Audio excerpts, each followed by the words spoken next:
everyone. Welcome back to the Still You podcast, where we bravely hold up a mirror to the messy, sparkly, dramatic, and sometimes slightly too much parts of ourselves, of our personalities, and say, yes, that's me, and I'm fabulous.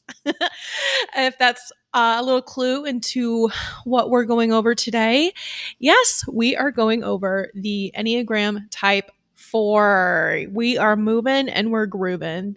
Our type fours are our deep feelers, the aesthetic curators, the human embodiment of a sad indie playlist on Spotify. And yes, the reason probably why anthropology stays in business.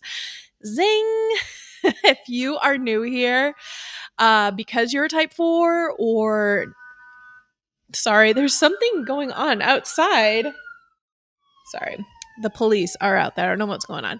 But if you are new here because you're type 4 or thinking that you might be a type 4, just know that we love to joke around here. We don't take ourselves too seriously because growth is hard, right? It's exhausting, it's messy. So a little humor goes a long way in making this as enjoyable as we can. All right. But this is going to be a good one. If you have ever thought, no one understands me, and also don't you dare copy my vibe, you just might be a type 4. So let's unpack it while the sirens go off. Actually, I don't think you guys can hear what's going on my street because I got a new microphone and I think it's actually doing its fucking job.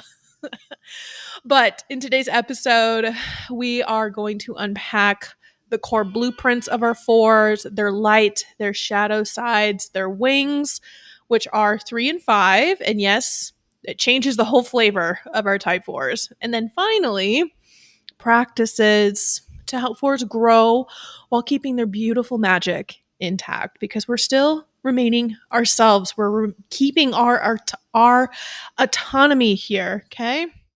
So grab your journal, your overpriced latte, or that scarf you probably knitted, and let's get into it. Again, if you are a 4 or maybe learning that it might be your type, I do want to say that if you've heard in previous episodes these disclaimers that I give in certain sections of these episodes that might be difficult to hear, or I just want to frame the right mindset going into it, I want to do that right out the gate for my 4s. Don't take it the wrong way, only because in my past as an Enneagram coach, the type 4s typically have had a harder time hearing about the shadow parts, and among other things. There's like a massacre going on outside right now. Can you hear that? I know this is like a busy and loud street already, but I clicked record at the worst time right now. Anyway, it's just a little distracting. I apologize.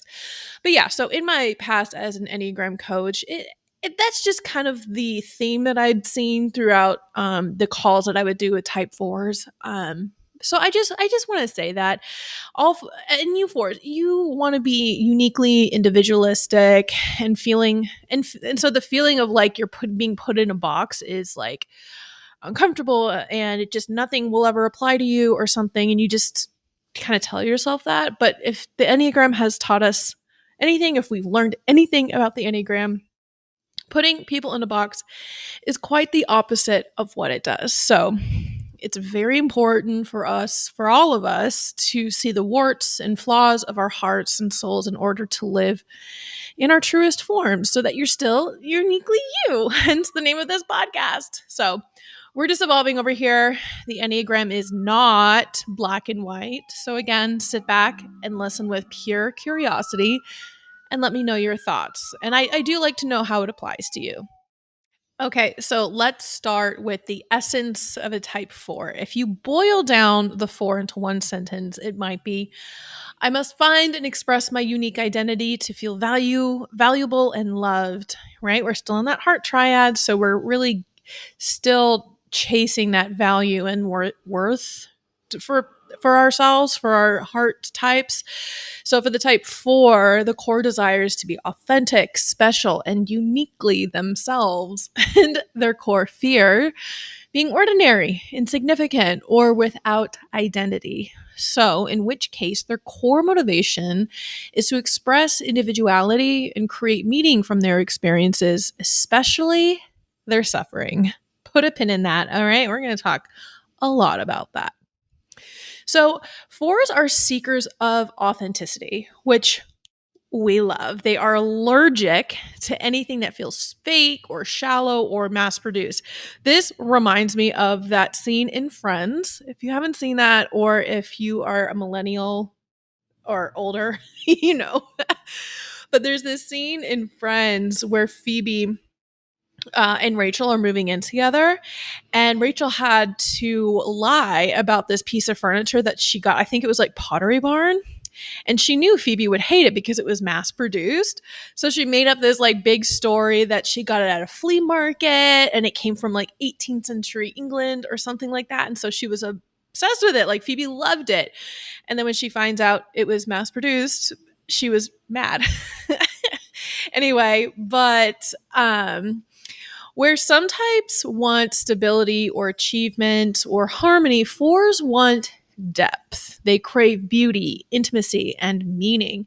But here's the kicker: that pursuit of authenticity often leads them to a perpetual sense of something is missing. It's like living with a background hum of longing, a sense that they'll just never quite be fully understood. So think about like if you're with your type 4 friend and you're walking through a museum. The 4 is not just looking at the art, they're feeling it. And they're thinking to themselves, this painting is basically my soul and no one else here gets it. Meanwhile, me standing next to you is like, oh, cute, a horse, you know, which is exactly me. I love art. I love art, but it does take a lot of effort to really like dive into it in that way. So that's why we love our 4s. So the 4s, like I said, are called the individualists of the Enneagram because they hold tightly to this sense of being fundamentally different from others. They carry an inner conviction that no one could ever fully understand or love them for who they are. And more than any other type, 4s are acutely aware of what sets them apart, their uniqueness, but also their deficiencies. And at their best, 4s are deeply honest with themselves. They bravely face their own feelings and motives and even their contradictions without denial or sugarcoating it. It's not that they always like what they find or uncover, but they don't hide it from themselves or others either. And healthy 4s are willing to share their most personal, even shame-based laced truths because they long to understand their experience and make peace with their past. And this courageous vulnerability gives them like this quiet resilience. Their familiarity, that's a hard word to say, isn't it? Familiarity with their inner shadows allows them to face suffering without being undone by it. Did you hear that? So here's a little something to think about. I'm going to add in a little extra journal prompts, little tidbits for you guys to think about because if my calculations are correct, our type 4s are the journalers, are going to be, or are most likely the journalers of the Enneagram. So I know this is on the right track here. So think or write about a time where you were completely honest with yourself about a difficult feeling. How did facing it directly change the way you carried it? Something to think about. So, still, many 4s live with this nagging sense that something essential is missing within them, though they can't quite put a pin in it, like of what that is. Is it confidence, charm, willpower, or something? They notice, but they notice other people around them seemingly to being able to embody these qualities like effortlessly while they still wrestle with self-doubt. And while they feel socially awkward or different, they don't truly want to be alone. And in fact, they deeply crave connection, someone who will see them, love them, and validate their most inner self. And this is why 4s are called the romantics of the Enneagram, which I love. Think of like Fabio on those like romance novels, right? They, our 4s secretly dream of being recognized for the special self that they've been hiding away. But if that recognition never comes, they may build their entire identity on being unlike anyone else. So, in this way, the 4 comforts themselves by doubling down on their uniqueness, reinforcing their core desire, right? So they think to themselves, I am myself. Nobody understands me, and that makes me special. All the while, they're quietly long for the ease and confidence that they see in others. And here's something else to think about or write down, okay? Ask yourself, when you think of connection, what is it you most long for others to see in you? Write it down. And what those parts of you look like and it feels like and what you need, okay? So, because of the type 4's struggle with low self-image, they often create a fantasy self, an idealized version of who they wish they could be. And throughout their lives, they might experiment with different identities. They're borrowing qualities, aesthetics, or tastes from people that they admire. But underneath all those costumes, if you will, there's still often a lingering uncertainty about who they really are. The challenge lies in the fact that they base their identity on their shifting emotional landscape, right? That's not very reliable. And when they look inward, a type 4 sees this kaleidoscope that's constantly changing, never fixed. And type 4s are right about one thing: human nature is fluid. But when they try to build a stable identity out of their feelings, they begin selecting which emotions, belong to me, or and then rejecting other emotions that's not me. So understand though, feelings and emotions, they're really important, but big but they are also not facts. It is so important for our type 4s to remember this. Feelings are not facts. We'll touch back on that at the end with our little, to-dos, if you will. But so the great hurdle for 4s is learning to release the grip of old feelings. They have this tendency to dwell on wounds and cling to disappointments, and sometimes becoming more attached to longing than to what's actually present in their lives. And this attachment can blind them to the beauty and abundance that's actually already around them. But as long as they believe that there's something fundamentally broken in themselves, they resist acknowledging their many gifts and strengths. And to do so would feel like betraying their very identity as someone misunderstood and wounded. But when they begin to loosen that narrative, when they stop telling themselves the old tale of deficiency, they discover that those stories no longer define them. Their past pain becomes less relevant, and they can step into the truth of who they are now. So, another thing to think about or journal about is when have you felt most different from others, and how did that shape your sense of identity? What would it feel like to release that old story and step into who you are today, in the reality, in the present? And please comment your thoughts. I don't have a lot of 4s in my life at the moment, or really ever, now I think about it. At least confirmed type 4s, if you will. So I need to learn from you guys. This is still a good learning opportunity for myself. So let's get into the good stuff. Our light side of the 4. Our 4s are like a moody candlelit room. Beautiful, soulful. But if you stay in there too long, you just might suffocate. That's the shadow side. But yeah, let's talk about the good stuff first, right?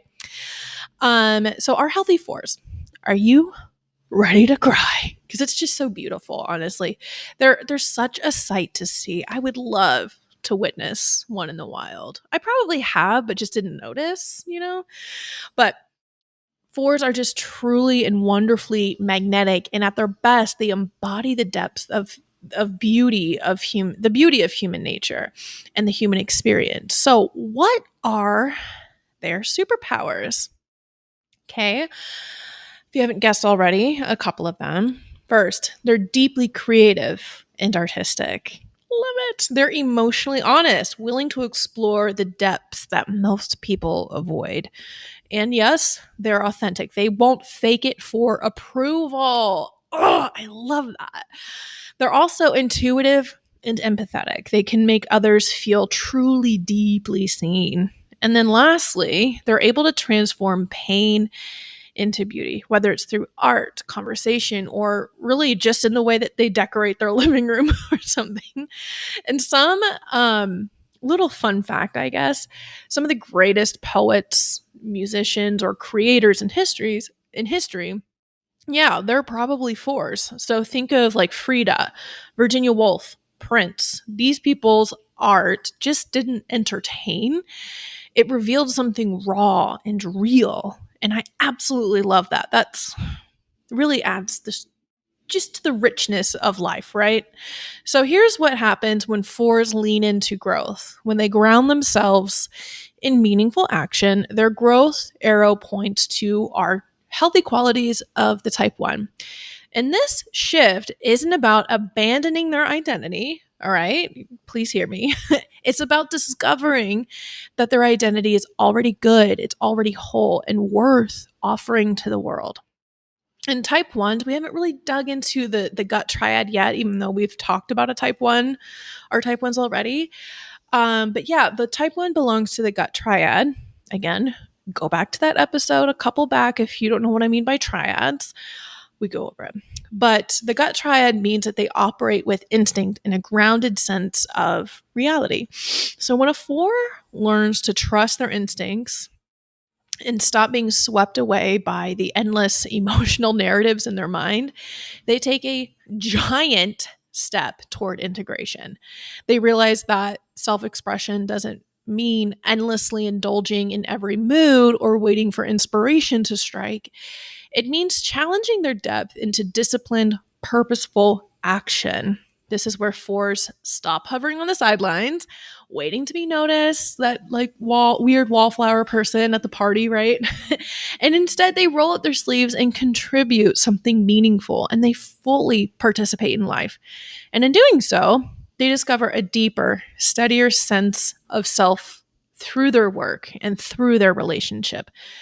And let's be clear here, okay? This move toward 1 doesn't erase their authenticity. I'm repeating that, I know, but it's important, okay? So it doesn't erase their authenticity or their core desire to be special. It actually affirms it. So at this stage, 4s no longer feel like they have to search endlessly for who they are or what gives them meaning. They've already found it. And now they can put into work in ways that positively impact the world around them. One of the most remarkable strengths of a healthy 4 is their ability to act or be these deep sea divers of the human psyche. They can swim down into the most hidden emotional layers of experience and return back with treasures and insights and stories and truth that help us and the rest of us understand what it means to be human. And they have this uncanny ability to articulate subtle truths about the human condition in ways that are beautiful, poignant, and deeply moving. Here we go. Another siren, yo. Hope everybody's okay. Where was I?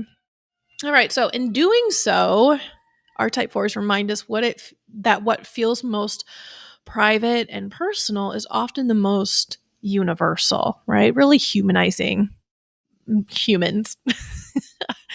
So another surprising hallmark of our healthy 4s. Do you want to guess what it is? I bet you can't. They don't take themselves too seriously. That's why I said what I said at the top of the episode. Their sense of humor is often expressed in like irony or like a wry self-awareness, which allows them to laugh at their own quirks. Everybody needs that quality. All right. But 4s see their imperfections with grace and lightheartedness. Okay.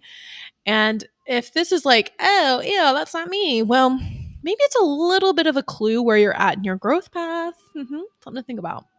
So let's talk about creativity. I really love this. Creativity is not exclusive to 4s. Okay, remember, Enneagram is not black and white. Any type can cook up something original. Think, what is it, Ratatouille? Anyone can cook, which is true. But the 4's creativity has a distinct flavor. It often grows out of their personal history or their emotional world. and the way that past relationships and family experiences have shaped them. This is why there's so many poets and playwrights or novelists that resonate with the Four's journey. They turn their inner life into art that speaks to others. So yeah, if you're a Four and you aren't doing something creative, like girl, it's time. It's time. Or maybe if you're looking for a new career, side hustle, I don't know. You don't have to make money off of it, but just do it. Do something. So, when Fours embody the higher side of their one arrow, they embrace reality as it is, not as they wish it to be, okay? They stop resisting and start working with the actual circumstances of their lives. Acceptance becomes a core strength. Acceptance of the past, forgiveness for mistakes, and openness toward others. With this comes the ability to build real reciprocal relationships instead of projecting their fantasies onto people or tearing people down when they disappoint. And healthy Fours see others clearly for who they are, while also recognizing their own worth without needing to hide behind this idealized image, okay? So in the end, healthy Fours develop this lasting, genuine sense of identity and self-esteem. This identity isn't built on daydreams or passing moods, but it's built on real action, honest connections, and a grounded presence in the world. So another little prompt here. Think or write about a time when you stopped waiting to feel ready and instead took purposeful action. How did that decision shift the way you saw yourself in your relationships? All right. Let me know what you come up with. All right. That was cute. That was cute. We love our healthy Fours. Okay. But let's get into the difficult stuff. Sorry. Let's take a deep breath and remember we're listening with curiosity here. If you truly want to become the best version of yourself, that's why we're here, right? Then hearing this stuff is vital for your growth. I'll make sure to keep it as lighthearted as possible so it's a little bit more fun to listen to. And I'm trying my best over here, so give your girl a break. But with all the other types, I will probably do a deep dive into the light and shadow side so we can really, uncover the layers of of our goods and bad sides rather than just, I don't know. I kind of feel like I'm brushing it over. I don't know. Let me know what you think.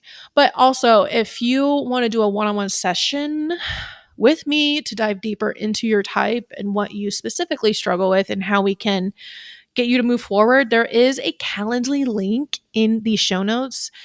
You gotta copy and paste it into the browser. Sorry. I have no other way to be able to do that. So it's old school. But you can schedule a 1-hour session with me. It's just where we're at. But let's dive in. Our type 4 has a I still haven't thought of a good word for that. Anti-superpowers? Kryptonite? Whatever. And it's just like the rest of us, okay? We all got our warts. All right. First off, they are prone to envy, believing that others have something that they'll never get. Also, self-absorbed. They're swimming in feelings until they drown. They also romanticize suffering. Like, they don't just feel sad, they curate sadness like an art exhibit. They also have these mood swings that can leave others on walking around on eggshells. And then lastly, they can get stuck in this I'm special because I'm broken, which keeps them from actually healing. Okay.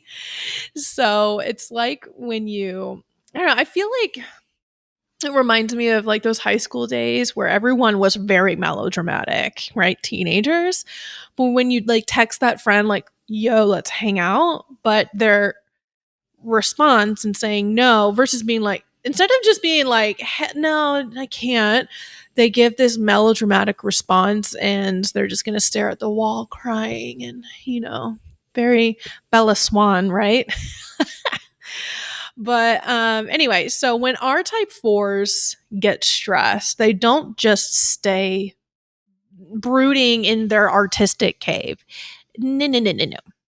They take a little detour into the unhealthy side of our type twos, which you can go back and listen to that episode 2 episodes ago. Okay. Obviously, doing these in order, at least for now, anyway. But this move to the two usually happens after a long stretch of withdrawal and self-absorption. Suddenly, the four then reemerges like a surprise. I'm fine now. Let me love you aggressively.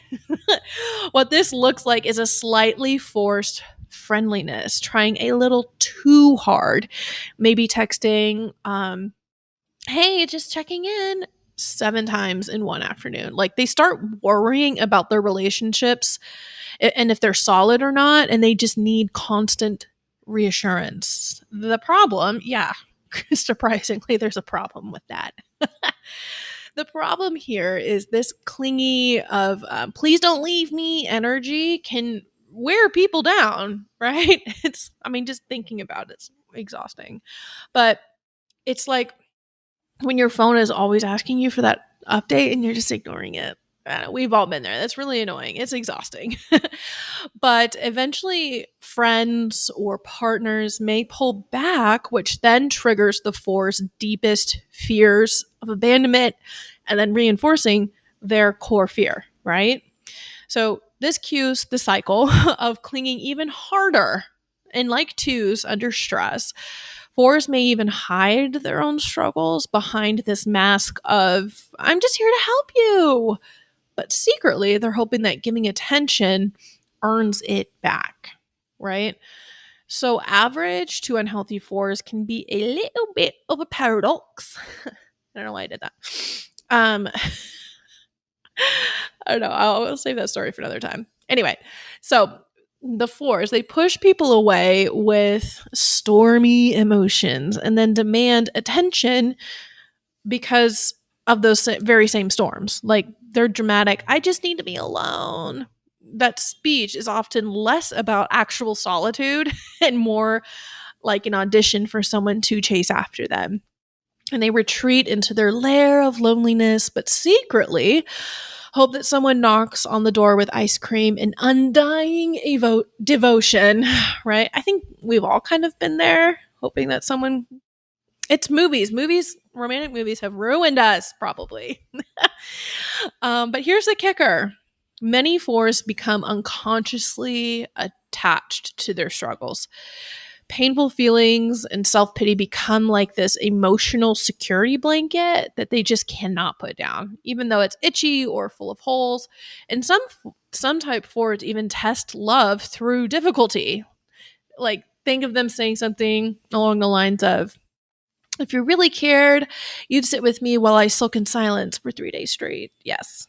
Instead of throwing loud tantrums, they might just go quiet and refuse to join the family vacation or dramatically wear all black for a week or whatever. It's their way of announcing, I'm suffering, please notice me, without ever actually saying it out loud. And the tricky part here is that they often don't even know why they're upset.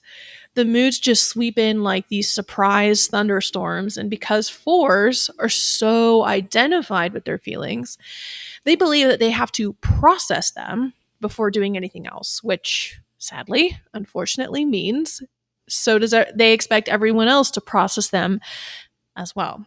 And at this stage, fours can become so consumed by their emotional needs that they don't even notice others have their own lives and their own feelings going on. It's a little bit of like irony.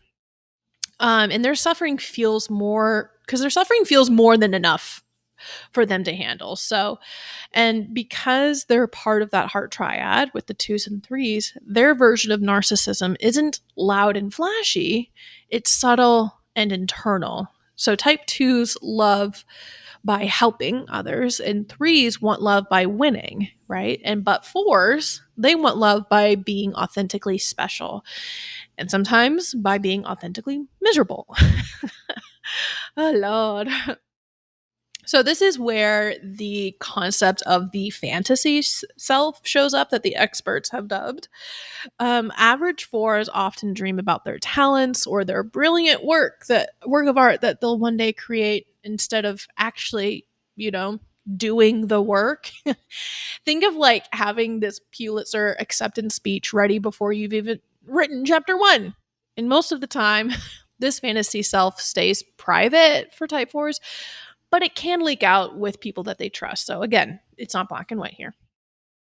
The catch, you ask? Glad you asked. When they're deeply identified with that fantasy self, they don't want anyone interfering with it. A helpful suggestion can feel like a personal attack, or deadlines become optional, or the "I'm not in the mood" becomes the ultimate excuse. Come on, honey. So if someone questions their choices, they might meet it with a combo of disdain, hurt feelings, and some theatrical long sigh, maybe. And they crave attention and support. But when it actually shows up, they can't take it in. It's like offering them a glass of water and hearing, it's sparkling water, though. So if you are a four, or if you love a type four, does this ring any bells? Maybe during a personal crisis or even right now? Like, there's no shame. This is just the shadow side of a type that also has immense beauty and depth, right? All right. There we go. Let's all take a deep breath. Yes, you little moody artists in the back, I'm talking to you. Let that soak in and think about it and mull on it. But don't take it on. That's kind of what we're trying to avoid here. um, we're going to shift gears now and look at how our fours can grow, evolve, and then lean on their wings, literally and figuratively. Okay.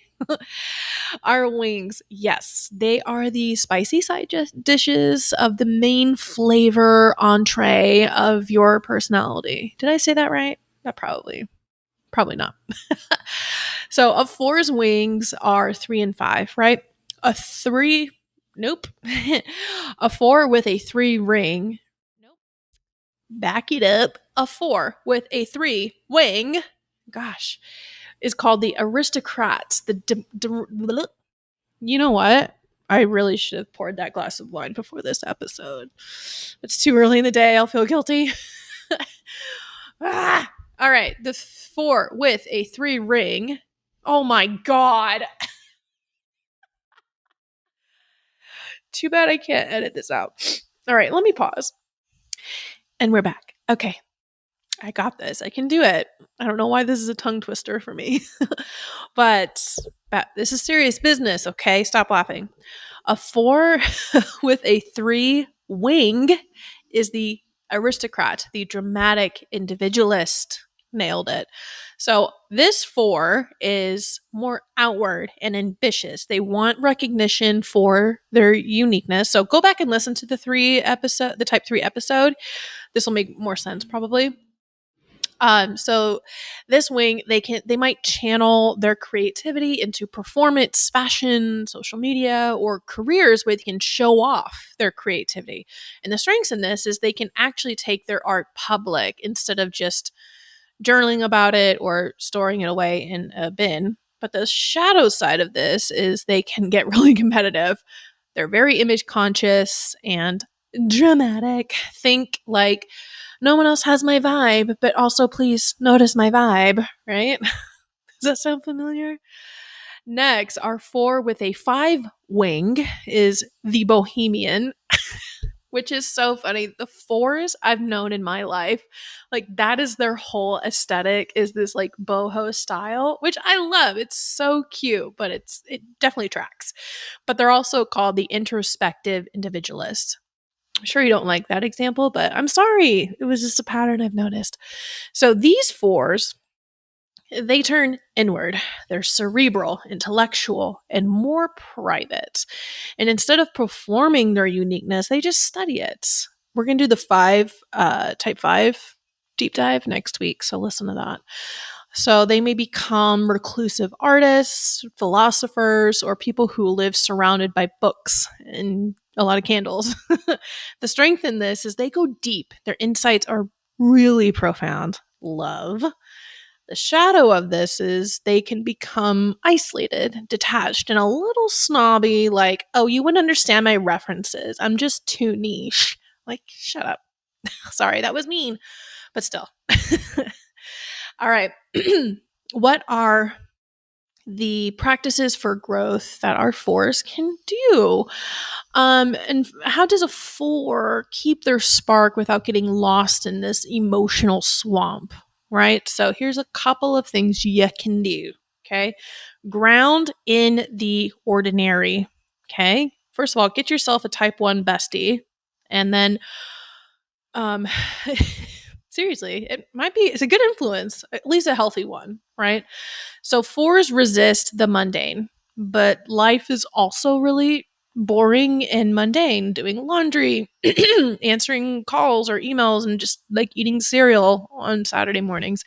Learning to embrace this ordinary keeps you guys balanced, and setting up constructive routines for yourself can be immensely helpful in freeing up your creative mind. A little structure really does go a long way here. So don't let don't wait for inspiration to strike in order to take action. So arrange your life, your schedule, or how your home is how your home is arranged, like literally, so that it can support your creativity.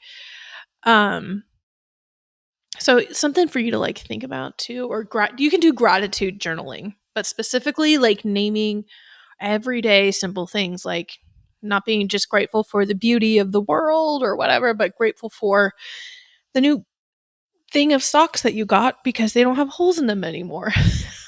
Seriously, simple. Keep it simple. Next, stop comparing. Okay. If this doesn't apply to you, that's fine. Again, Enneagram is not black and white, but this will help you be a lot more self aware, because sometimes if you don't do the comparing or um, anything else that you've heard, you might actually start to notice that you do some of these things. It just is not as obvious or present in yourself. Does that make sense? But either way, stop comparing. We all need to hear this, right? The envy spiral for our type fours is real. They need to remind themselves that someone else's beauty or success does not erase their own. So celebrate others out loud. When you feel that envy, intentionally name what you admire and then affirm that you already have it in yourself. Okay? You got it, girl. All right, lean into objectivity. Here we go. We talked about this a minute ago. Feelings are valid, but they are not always facts. Okay? A four's inner weather can change every hour. God, I don't want to know what that's like. But practicing stepping back helps you fours a lot. Your feelings are powerful, which is great. And it can offer you some great insights into yourself or a situation, right? But they don't necessarily provide accurate information on the feelings or motivations of others. You cannot read their minds, so don't be assuming, right? So, something to ask yourself when you catch yourself in these moments is, what's true right now outside of my feelings? This will really ground you and help you stay in the present, right? Okay, next, create and share. If you didn't feel like we were going in that direction, then what are you even listening to? But don't just sit on your art, your writing, or any part of your creativity. Sharing your voice with the world is healing for fours, and it gives others the gift of resonance. Okay. We need your creativity, babes. Lastly, anchor in relationships. Fours sometimes withdraw. That wasn't obvious. They're waiting for someone to, find them, air quotes here. Healthy growth means showing up, expressing needs, and allowing love without testing people endlessly. Again, find yourself a healthy one, or just seek out truthful friends who will be honest with you and call out your blind spots. And fours, like most everyone, can benefit greatly from reality checks, but especially for yourselves when it comes to your feelings and your feelings about yourself. Okay. All right. So that's our type four, the individualists, the deep divers, the feelers, the curators of meaning. I love that. When they're balanced, our fours are like living poetry. But when they're off balance, they can spiral into self-absorption and envy. But here's the real magic of our fours. Are you ready to cry? This is where you're going to cry. I'm going to cry. The real magic of our fours, they remind us that being human isn't just about climbing the ladder of success, checking boxes, or keeping the Wi-Fi bill paid on time or something. It's about beauty, authenticity, and genuine connection. And in their process of transformation, fours let go of that stubborn self-image that whispers, I'm more flawed than everyone else. I'm missing something. They realize the truth. Nothing is wrong with them. They are as worthy, lovable, and complete as anyone else. And when a four steps into this realization, they stop performing differentness and start living from a place of real presence. They see that being themselves doesn't require any special effort. It's who they've been all along.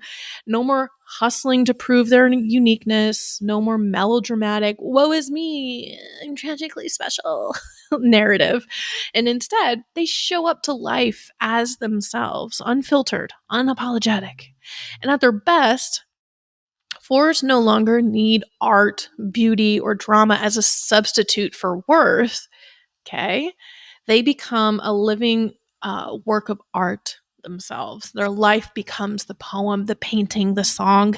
And what's even more stunning, they reveal a deeper truth. Our truest self isn't some fixed identity, frozen in time. It's fluid, it's alive, and it's ever changing, like the kaleidoscope that never shows the same pattern twice. And the spiritual task for our fours is to resist the urge to grab that kaleidoscope and say, yes, this one, this snapshot, that's me forever. And instead, they learn to trust the flow, to let the next dazzling pattern emerge. And in this state, they tap into the ceaseless creativity of existence itself. They discover that who they really are is not a problem to solve or a mood to curate, but an endless unfolding, far more beautiful and surprising than anything their imagination could dream up. And at their essence, fours embody creation itself, the ever-changing, ever-renewing pulse of the universe in the eternal now. And their greatest gift to the rest of us, they remind us that we too are participants in this divine creativity, co-creators in the ongoing masterpiece of life. So if you're a four, here's your reminder. You are already whole. Okay. You don't need to chase uniqueness. You are unique. And the world doesn't just tolerate your depth, it desperately needs it. Okay. All right. Snaps for our fours. Thanks for listening, guys, and tuning in. Please, if this hit home, please share it with a friend or leave a review, even if it's as dramatic as yourself. But yes, thanks for supporting the dream here. I am so passionate about the Enneagram, and I'm here to help make the world, my tiny little corner of the world, a little bit better of a place. Okay. So next week, we're moving on to our type fives. Yes. Prepare yourself for, you got to get your reading glasses out, your conspiracy theories. I cannot wait. I love talking conspiracy theories with my fives. Like, you would find us in the corner at the dinner party that they somehow showed up at. We'll be in that corner all night long, diving into like how the moon landing was faked or something. Relax. Okay. I don't actually believe that. At least I don't think so. But it's always fun to talk about. But anyway, until then, thanks for listening and supporting the dream, my dream. And remember, you are still you, and that's more than enough. Bye.